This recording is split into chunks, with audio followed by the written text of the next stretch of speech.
Hey everybody, I came home from work and I just was not in the mood for beef or chicken. I wanted some fish.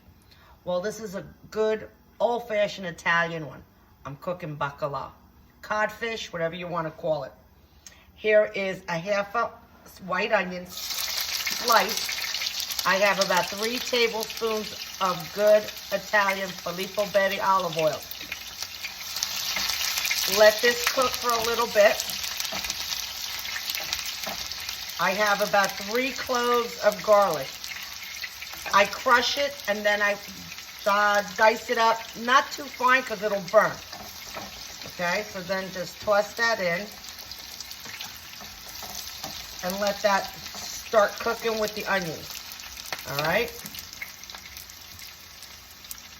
And this is the codfish. Nice thick pieces. I put it in with the onions and garlic. All right.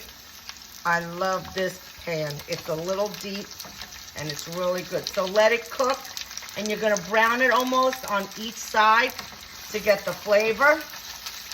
And I'm going to tell you, this and a salad and a couple of slices of good bread, it is delicious.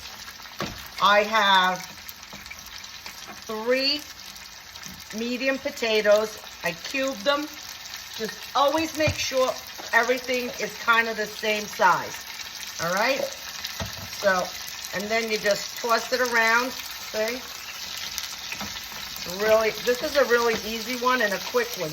That's it. You can use fresh cod. You don't have to use this type of the dry codfish, but I love this kind. I have, again, 2 chunks, 2 plum tomatoes. All right.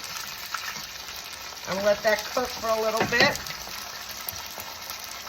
A good handful of black Kalamata olives, or whatever one you like. So, 2 teaspoons of salt. All right. I have the celery that I froze from my garden. You can even go to the store, because get the ones that have a lot of the leaves. Toss that in. All right. And then just pour enough water to somewhat cover the fish. And then just throw in the potatoes. And it's done. Really, see? Really easy to do. And this in about, I want to say 45 minutes. Once the potatoes are cooked, just put it on a medium low. Put the lid on the pot. And you're all done. I'll come back in a little bit. I'll show you what it looks like when it's done. Bye.